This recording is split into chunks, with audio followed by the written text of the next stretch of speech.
खुलुमबाय सम्मानीय आमार सिनियर जार्नेलिस्ट तथा मैं दादा बुली सम्बोधन करि थाको आमार जयंत कुमार दास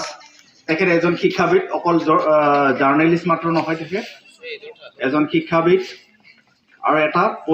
तेखेत एजन परिवेश संग्रहक इनभाइरमेन्टेलिस्ट जितु कोৱা হয় इंग्लिशत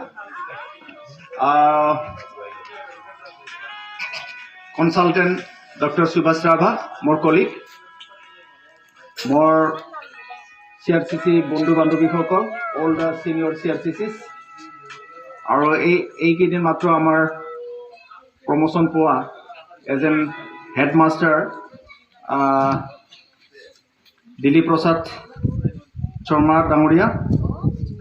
Angni Angani Ange, Mangarang, Be Halamni. Guardian नोंथांमोन रायजो राजा नोंथांमोन आंनि अनजालु फरायसा फरायसुलिमोन आरो बे क्लास्टारनि सीआरसीसी धनन्जय रामसियारिजों लोगोसे बे फरायसालिनि गाहाय फोरोंगिरि मेडाम गिबि गिबियावनो आंनिफ्राय हाजासे बाखनायनाय बावबाय जे दिनै जे मोनसे थांखिजों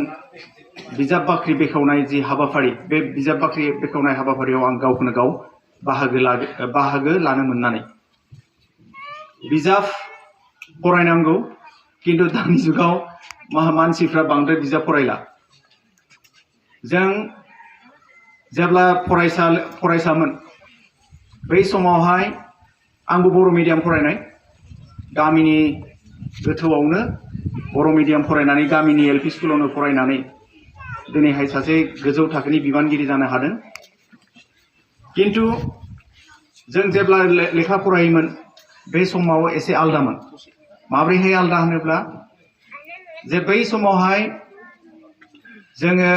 बिब्दि लेखा नागिरनानै जों मोनामोन आरो बै समावहाय आं जाला होननाय मोनसे जायगायाव थायोमोन बरपेटानि जाला होननायाव बेहाय खाथि खालायाव कुनु बर' गामि गैया आं क्वार्टाराव थायो आफाया सुबिदारसो मावोमोन आंना माने मा होनना बुङो ग्रेड 4 साख्रि मावोमोन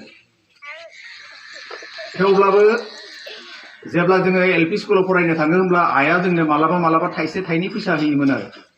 ओमफ्राय बे थाइसे थाइनै फैसाखौ जों जगार खालामनानै दैलि 1 तारिखनिफ्राय 3 तारिखनि गेजेराव माखासे लेखा फैयोमोन बै समावहाय माने स्टोरी बुक बे लेखाखौ बायखोमानानै जों फरायोमोन ओमफ्राय दिनैहाय जदियोबाबो आं बर' मिडियाम फरायदों किन्तु थेवब्लाबो बै स्टोरी लेखाखौ फरायनो माने एसामिस रोंनाय जादों आरो गतिके लेंगुवेजखौ बिदिनो रोंदों दिनै एसामिसखौ बिराद मोजाङै फरायनो रोंगौ एसामिसखौ जदियोबाबो लिरनायाव एसे एनै भुल जायो किन्तु एसामिस मिडियाम फरायब्लाबो दिनैहाय मा लिरनो हायो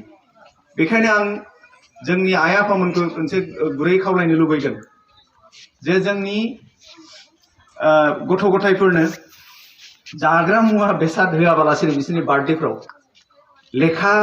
स्टोरी बुक मोजां बे पिक्चार थानायफोरखौ होनांगौ आरो होयोब्ला जोंनि बे गथ' गथायफ्रा मा लेखा फरायनायनि जितु हुदा बे हुदाया बारायगोन होमब्लानो बिथांमोना नोंथांमोननि साननाय बायदि जेरैहाय सुबुं माने धन सम्पद बानायनो थाखाय कारण बिसोरनि थाखायनो जों खामानि मावदों आरो बिसोरनि थाखायनो नोंथांमोना खस्थ' खालामदों नङा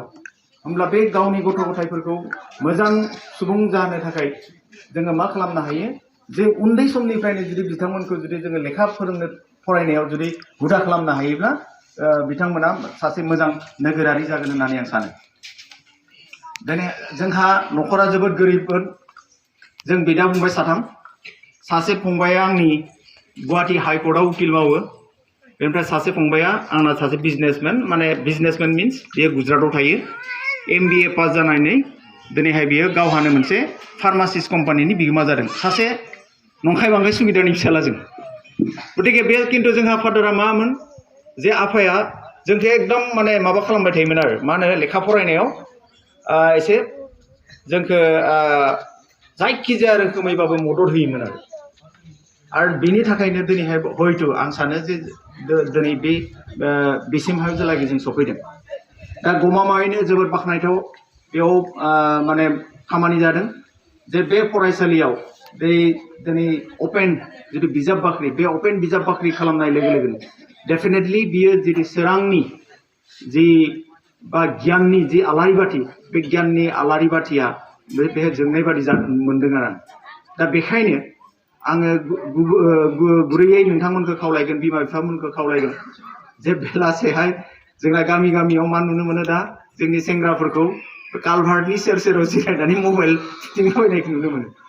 दा बे बेलासेहाय बे सेंग्रा सिख्लाफ्रा बेयाव कालभार्ट सेराव जिरायनानै मबाइल थुथिङाबालासिनो बेहाय फैनानै जुदि दान्दिसे फरायफैयोब्ला डेफिनेटलि जोंहा मेलेमाबो माने मेलेम माने रोंनायाबो जोंना बांगोन आरो बुहुमनि बायदिसिना बिथिङावबो जोङो मोनथिनो हागोन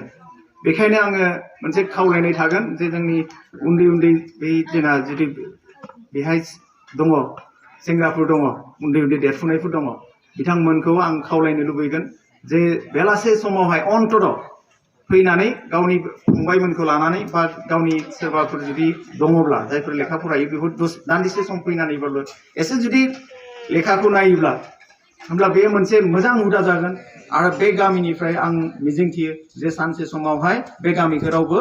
इडुकेसननि बेलायाव रावबो लाबथानो हानाय नङा लाखिनो हानाय नङा बेखायनो आं बांद्राय गोलाव बुंनो सानाखै जे दिनैनि जुगा सोलोंथाइनि जुग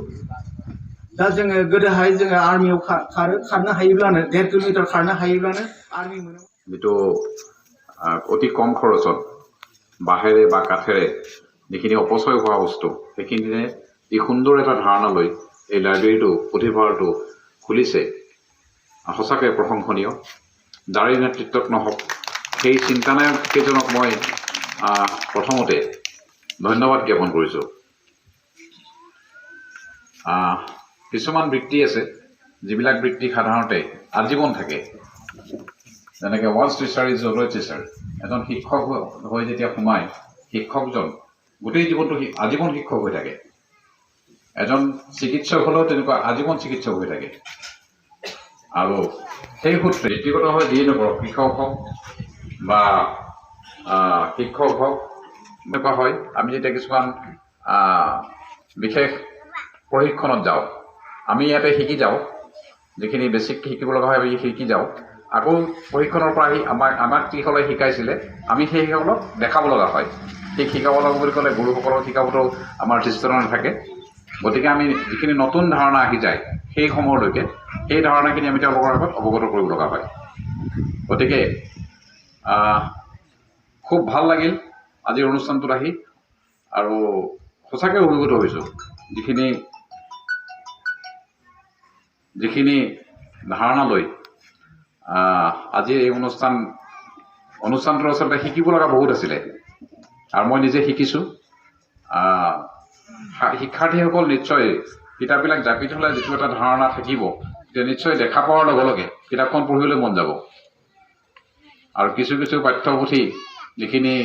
ভৱিষ্যত জীৱনৰ কাৰণে প্ৰয়োজনীয় কথা এই পাঠ্যপুথিৰ জৰিয়তে শিকিব পাৰিব মই বিশেষ নকওঁ শিক্ষাগুৰুসকলকতো তেওঁলোকক পৰামৰ্শ দিয়াৰ যথেষ্টতা মোৰ নাই আৰু ইয়াতে যথেষ্ট জ্ঞানী লোক আছে মই অভিভাৱকসকলক অনুৰোধ জনাইছোঁ যাতে তেওঁলোকে অন্ততঃ নিজ পুত্ৰ কন্যাক স্কুললৈ সময়মতে নিয়মানুৱৰ্তিতা শিকাটো আচলতে অভিভাৱকৰ দায়িত্ব ইয়াত প্ৰাথমিক স্কুলেই হওক বা হাইস্কুলেই হওক যিখিনি নিয়মানুৱৰ্তিতা সেইখিনি গোটেইখিনি ঘৰতে শিকে সাধাৰণতে আমাৰ ইউনিফৰ্মত থকা মানুহখিনিক আমাৰ ডিচিপ্লিন ফ'ৰ্চ বুলি কয় কিন্তু ফ'ৰ্চত ডিচিপ্লিনতকৈ ফ'ৰ্চত ড্ৰিলটোহে আমি শিকোঁ সাৱধান বিশ্ৰাম চেলুট দৰকেচল তেজচল এইবিলাক আমি তাত শিকোঁ ডিচিপ্লিন শিকাৰ কাৰণে আচল হ'ল ঘৰখনতে গোটেইখিনি ডিচিপ্লিন শিকে আমি যিখিনি শিকোঁ সেইখিনি প্ৰশিক্ষণ কেন্দ্ৰবিলাকত গৈ আমি ড্ৰিলটোহে শিকোঁ মোৰ আচাৰ ব্যৱহাৰ স্বভাৱ চৰিত্ৰ গোটেইখিনি আমাৰ যিটো মই চলি থকা সময়তে মই সাধাৰণতে জীৱন নিৰ্বাহ কৰি থকা সময়ত গোটেইখিনি ঘৰখনৰ প্ৰতিচ্ছবিটো প্ৰতিফলিত হয় মই কোনখন ঘৰৰ পৰা বিলং কৰিছোঁ মোৰ গোটেইখিনি তাত প্ৰকাশ পায় গতিকে মই আৰু বিশেষ নকওঁ মোৰ বিশেষ ঠাইত যাবলগীয়াও আছে আৰু আপোনালোকৰ আগত বক্তব্য ৰখাৰ মোৰ দৃষ্টতাও নাই যথেষ্ট জ্ঞানী মানুহ অভিভাৱক হিচাপে হওক বা যিকোনো কৰ্মক্ষেত্ৰত যিখিনি কাম কৰি আছে সেই ক্ষেত্ৰতে হওক